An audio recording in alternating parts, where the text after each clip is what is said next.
ՄԱԿ-ը հրապարակել է Հայաստանի իշխանությունների հետ պաշտոնական նամակագրությունը, որը վերաբերում է Սրբազան պայքար շարժման առաջնորդ Բագրատ arczepiskopos Գալստանյանի եւ նրա համակիրների դեմ հարուցված քրեական գործին։ ՄԱԿ-ի անկախ փորձագետները կասկածի տակ են դրել այն հանգամանքը, թե ինչու են ցուցարարների նկատմամբ կիրառվել ահաբեկչական մեղադրանքներ, երբ հրապարակված ապացույցներում բռնության կամ ահաբեկչության հստակ դրսևորումներ չեն արձանագրվել։ ՄԱԿ-ը մտահոգված է նաեւ, որ հակաահաբեկչական օրենքները կարող են օգտագործվել քաղաքական ընդդիմությանը եւ խաղաղ բողոքի մասնակիցներին լրացնելու համար եւ պարզաբանումներ է պահանջել ոստիկանության գործողությունների եւ իրավական հիմքերի վերաբերյալ։ Ի պատասխան Հայաստանի կառավարությունը հերքել է այս մտահոգությունները, իշխանությունները պնդել են, որ 2024 թվականի հունիսի 12-ի բողոքի ակցիաները եղել են զանգվածային անկարգություններ, ոստիկանների նկատմամբ բռնությամբ եւ իրավապահները կանխալուծումներով ստացել են բավարար ապացույցներ իշխանությունը բռնի ուժով զավթելու ծրագրերի վերաբերյալ։ Կառավարությունը նաեւ հերքել է, որ քրեական գործերը որևէ կապ ունեն մեղադրյալների կրոնական կամ քաղաքական հայացքների հետ։ Այս ամենը տեղի ունենում իշխանության եւ հայ առաքելական եկեղեցու միջև առկա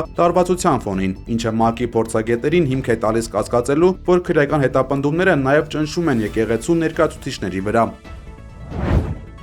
Երևանի քաղաքապետարանի հասարակական կարգի պահպանության ծառայությունը ներքին գործերի նախարարության, ոստիկանության գվարդիայի հետ համատեղ մայրաքաղաքում իրականացրել է ստուգայցեր ապօրինի ավտոկայանատեղիները հայտնաբերելու նպատակով։ Միջոցառումների արդյունքում արձանագրվել է առանց համապատասխան իրավական հիմքերի վճարովի ավտոկայանատեղիներ կազմակերպելու 10 դեպք, որոնց առնչությամբ կազմվել են արձանագրություններ վարչական իրավախախտումների վերաբերյալ։ Քաղաքապետարանը տեսանյութ է հրապարակել, կից գրելով, որ նմանատիպ ստուգայցերը կրելու են շարունակական բնույթ, կոչանելով քաղաքացիներին զերծ մնալ օրենքի խախտումներից եւ հիշեցնելով, որ նման գործողությունը ենթադրում է վարչական պատասխանատվություն։ Ողբերգական դեպք է տեղի ունեցել Վայոց ձորի մարզում հուլիսի 19-ին ժամը 16:40-ի սահմաններում ահազանգ է ստացվել, որ Գողթանիկ բնակավայրում քաղաքացին ընկել է գետը։ Մոտ 30 րոպե որոնողափրկարարական աշխատանքների արդյունքում փրկարարներն ու հատուկ ջրասուզակը Գողթանիկի ջրվեժում հայտնաբերել են 21-ամյա ջրահեղձ եղած տղայի մարմինը։ Պարզվել է, որ Վայոց ձորի բնակիչ 21-ամյա Արաքն լողալու նպատակով մտել է ջրվեժը, սակայն հետո ջրահեղձ է եղել։ Հայաստանում մեկ օրում 2 մարդ է խեղդվել։ Հերթական ողբերգական դեպքը տեղի է ունեցել Լոռու մարզում։ Հուլիսի 19-ին ժամը 17:50-ի սահմաններում Շիրակամուտ բնակավայրի գետը քաղաքացի է ընկել։ Քիչ անց պարզվել է, որ տղամարդը ջրահեղձ է եղել։ Մոտ 1 ժամ տևած որոնողական աշխատանքներից հետո ջրասուզակը գետում հայտնաբերել է ջրահեղձ եղած քաղաքացու մարմինը եւ այն դուրս բերել։ Քաղաքացին Լոռու մարզի բնակիչ 43-ամյա Վաչագան Հն է։ Դեպքի հանգամանքները պարզվում են։ Խոշոր ու ողբերգական ավտովթար է տեղի ունեցել Կոտայքի մարզում հուլիսի 19-ին ժամը 19:30-ի սահմաններում Ալափարս գյուղի տարածքում բախվել են ՈՒԱԶ եւ Hyundai Մակնիշի ավտոմեքենաները։ Ինչպես դեպքի վայրից հայտնել է ֆոտոլրագրող Գագիկ Շամշյանը, վթարի հետևանքով 1 հոգի տեղում մահացել է, 4-ը տեղափոխվել են հիվանդանոց։ Ավելի ուշ հիվանդանոցից հայտնել են, որ վիրավորներից մեկը գիտակցության չգալով մահացել է։ Իսրայելը փոշմանել է Հայոց ցեղասպանության ճանաչման հարցում Բաքվից զանգ ստանալուց հետո, գրել է իսրայելական Haaretz թերթը։ Իսրայելցի պաշտոնյաները հավաստիացրել են ադրբեջանցի գործընկերներին, որ այդ հարցը դուրս է գալու Քնեսեթի օրակարգից, գրել է պարբերականը։ Թերթի աղբյուրը հայտնել է, որ Նեթանյահուն արգելափակել է քվեարկությունը այն բանից հետո, երբ Ադրբեջանի նախագահի խորհրդականը կապ է հաստատել իր գրասենյակի հետ։ Ադրբեջանական հարթակները գրում են, որ զանգողը եղել է Հիկմեթ Հաջիևը։ Բելգորոդի մարզի վրա Ուկրաինայի զինված ուժերի անօդաչու թռչող սարքերի արձակումների հետևանքով 1 մարդ զոհվել է, եւս 3-ը վիրավորվել։ Ուկրաինական ԱԹՍ-ների հարվածների է ենթարկվել նաեւ Մերձմոսկովյան շրջանը։ ԱԹՍ-ների հարվածների հետևանքով այրվում է նավթաբազան եւ Յուժնիե Վրատա լոգիստիկ կենտրոնը։ Դոմոդեդովոյի հիվանդանոցում տարբեր աստիճանի վնասվածքներով բուժում է ստանում 10 մարդ, այդ թվում 1 երեխա։ Մեկ տուժածի վիճակը գնահատվում է ծանր։ Մոսկվայի մարզի նահանգապետի խոսքով տուժածների թվում կան նաև Չինաստանի քաղաքացիներ։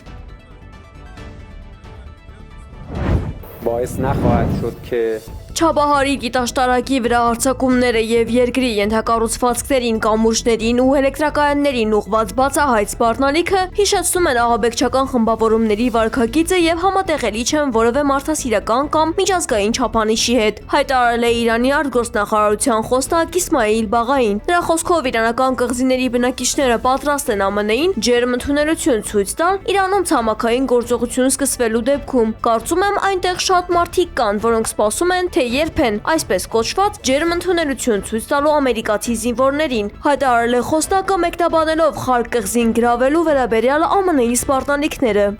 اون چیزی که خودشون به عنوان انسان متمدن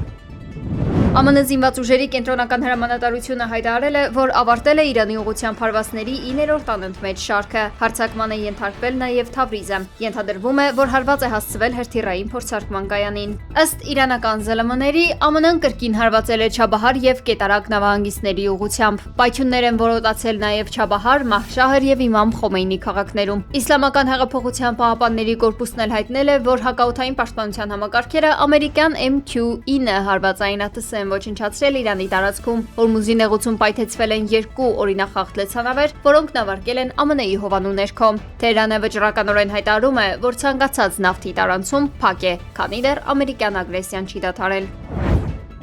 Տարածաշրջանում ամերիկյան ռազմական բազաների նկատմամբ Իրանի պատասխան հարվածներն արմատապես փոխել են տարածաշրջանային անվտանգության ճարտարապետությունը։ Հայտարարել է Իրանի արտգործնախարար Աբբաս Արաղչին, պնդելով, որ դրանք ցույց են տվել ամբողջ տարածաշրջանում հարվածներ հասցնելու Իրանի կարողությունը առանց արդյունավետ ռազմական պատասխան սադրելու։ Արաղչին հավելել է, որ Իրանը դեռ նախապես էր կանխատեսել պատերազմի հնարավորությունը եւ պատրաստել էր գործողությունների մանրամասն ծրագրեր տարբեր սցենարների դեպքում։ Նա ընդգծել է, որ երկիրը ռազմական գործողությունների սկսվելուց բաց հերձակապես չի զարմացել եւ լիովին պատրաստ էր պատասխան գործողությունների։ Արտգործնախարարը հայտարարել է նաեւ, որ Թեհրանը բանակցությունների մեջ է մտել Միացյալ Նահանգների հետ, չնայած պատերազմի սպասմանը, պարզաբանելով, որ բանակցությունները նպատակ ունեին սպառել դիվանագիտական հնարավորությունները եւ միջազգային հանրությանը ցույց տալ, որ Իրանը օգտագործել է բոլոր խաղաղ ուղիները եւ ընդհանրապես ցանկություն չի ունեցել հակամարտելու որևէ մեկի հետ։ Նա նշել է, որ Վաշինգտոնը բազմիցս պահանջել է ուրանի զրոյական հարստացում եւ ի վերջո ընտրել ռազմական ուղին։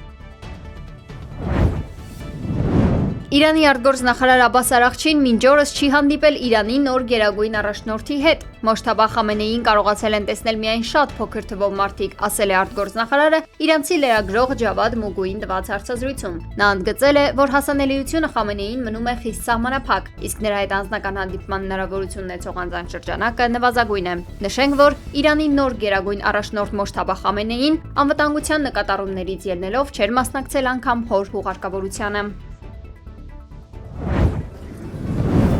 ԱՄՆ պետքարտուղար Մարկո Ռուբիոն պատրաստ կլինի հանդիպել Ռուսաստանի արտգործնախարար Սերգեյ Լավրովի հետ Ֆիլիպիններում Հարավարևելյան Ասիայի պետությունների ասոցիացիայի միջոցառումների շրջանակում։ Վստահ չեմ, որ դա վերջնականապես համաձայնեցված է, բայց մենք պատրաստ կլինենք հանդիպել նրանց հետ, ասել է նա։ Ամերիկյան դիվանագիտության ղեկավարը Մանիլայում կգտնվի մինչև հուլիսի 23-ը եւ երկկողմ հանդիպումներ կունենա Ասիա խաղաղօվկիանոսյան տարածաշրջանի մի շարք երկրների պաշտոնատար անձանց հետ։ Ռուսաստանի եւ ԱՄՆ-ի արտգործնախարարությունների միջև շփումները հիմնականում տեխնիկական բնույթի են, հայտնել է Կրեմլի խոսնակ Դիմիտրի Պեսկովը։ Նա նշել է, որ Կրեմլը կողջունի Լավրովի եւ Ռուբիոյի միջև շփումները, եթե դրանք տեղի ունենան։ Научились обходить эти санкции, мы научились минимизировать негативное.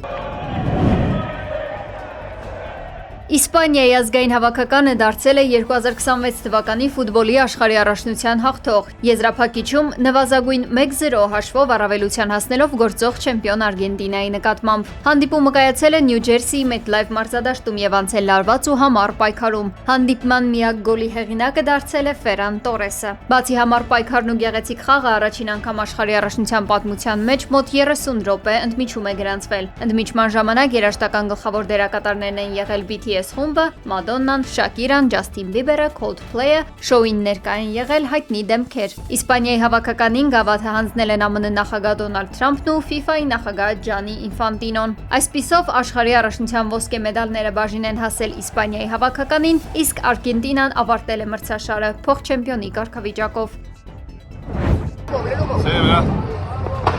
Սեփական հավաքականի պարտությունը դժվարությամբ են մարսում արգենտինացիները։ Բուենոս Այրեսում անկարգություններ են սկսվել այն բանից հետո, երբ Արգենտինայի հավաքականը 1-0 հաշվով պարտվել է Իսպանիայի ընտրանուն։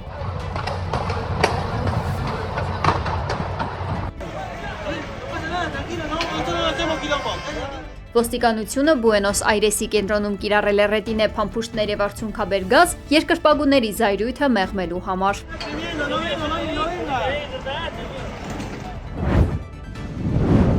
ԱՄՆ փոխնախագահ Ջեյդի Վենսը հայտարարել է իր եւ իր կնոջ Ուշա Վենսի 4-րդ երեխայի ծննդյան մասին։ Վենսը սոցիալական ցանցերում արված գրառմամբ հայտնել է, որ իրենց որդին Ալեք Նիլ Վենսը ծնվել է կիրակի առավոտյան։ Ուշան եւ երեխան իրենց լավ են զգում, իսկ մեր երեխաներն անչափ ուրախ են հանդիպելու իրենց փոքր եղբորը, գրել է Վենսը։ Associated Press-ի տվյալներով սա ավելի քան 150 տարվա ընթացքում առաջին դեպքն է, երբ գործող ԱՄՆ փոխնախագահի ընտանիքում երեխա է ծնվում։ Զույգն ունի եւս 3 երեխա՝ 9-ամյա Յուենը, 6-ամյա Վիվեկը եւ 4-ամյա Միրաբելը։